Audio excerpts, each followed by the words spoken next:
जब मुश्किल परिस्थिति आपकी जिंदगी में आती है तो क्या चीज सबसे ज्यादा मोटिवेट करती है? कैसे आप खुद को निकाल पाते हो उस चीज से बाहर? कोई दर्द है, कोई दुख है, पीड़ा है या कुछ बहुत बुरा सा हो गया तो अपने आप को कैसे समझाते हो आप शार्क टैंक में गए थे, उसके बाद जनता का अलग अलग रिएक्शन था, कुछ ऑडियंस आपके फेवर में थी पर कुछ ने उस चीज को नहीं समझा, तो आप उस चीज पे क्या कहना चाहेंगे?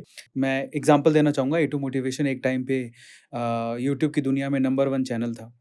हमने नंबर 1 स्पोर्ट 2-3 बार रैंकिंग आई, नंबर 1 पे ही था।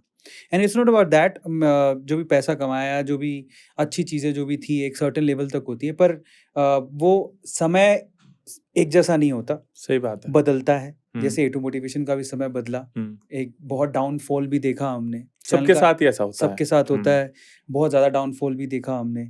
चीज़ें ऐसी लगती थी कि यार शायद अब तो कुछ भी नहीं रहेगा, सब कुछ हाथ से निकल जाएगा। तब मैं अपने आप को एक ही चीज़ समझाता था कि अरविंद, क्या इन चीज़ों ने तुझे बनाया या तूने इन चीज़ों को बनाया? सही बात है। तो इम्पोर्टेंट क्या है?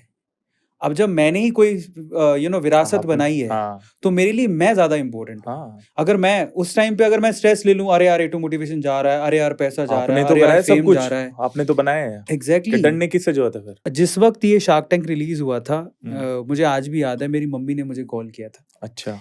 तो देखो उनको समझने का तरीका क्या है। देखो घर वाले ही होते हैं, वो कितना प्यार करते हैं चाहे आप किसी भी कंडीशन में हो। मेरी मम्मी ने मुझे कॉल करके क्या कहा था पता है? मेरा बेटा टीवी पे आ गया। बहुत बड़ी बात है ना? बहुत मेरा मतलब मेरा काका टीवी पे आ गया, हो रहा है तो बड़ी की गाल हो सकती है। तो इसलिए कहते हैं ना कि आपकी खुशियों में कोई खुश हो ना हो, आपके पेरेंट्स जरूर खुश होते हैं। सही बात। मेरे पापा ने क्या कहा, बहुत अच्छी कोशिश थी।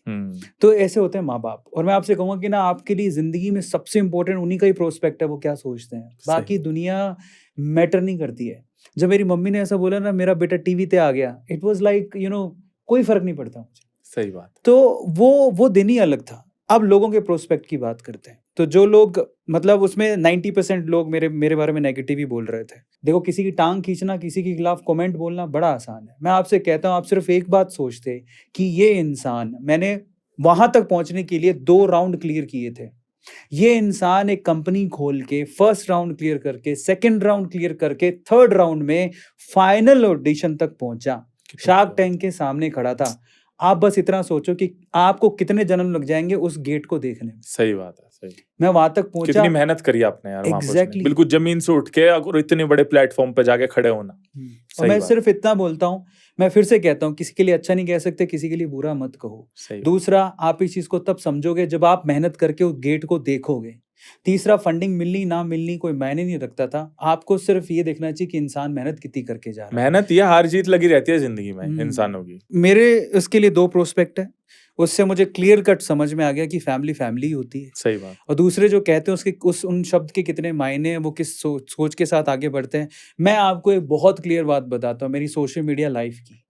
मैं जब से सोशल मीडिया पर हूँ, मैंने आज तक किसी भी यूट्यूब वीडियो पर जाकर किसी के लिए नेगेटिव कमेंट कभी नहीं लिखा। नहीं भाई, क्लीन है रिकॉर्ड आपका। कभी नहीं लिखा। आप कभी भी ए टू मोटिवेशन अरविंद अरोड़ा की तरफ से एक नेगेटिव कमेंट बता दो किसी भी यूट्यूब के वीडियो पर, मैंने नहीं लिखा। बड़े पोलाइट हो यार आप, बढ़िया। सही में मैंने हमेशा अगर किसी के लिए लिखा तो पॉजिटिव कमेंट लिखा, वरना नहीं लिखा। क्योंकि मैं जानता हूँ एक कंटेंट क्रिएटर का दर्द क्या होता है। वो दिन रात मेहनत करता है। जो आपको वीडियो में दिखता है ना साहब, भाई साहब, उसके लिए वो रातों जागा है वो। सही बात। उसके बाद उसने कंटेंट बना के आपके सामने रखा है।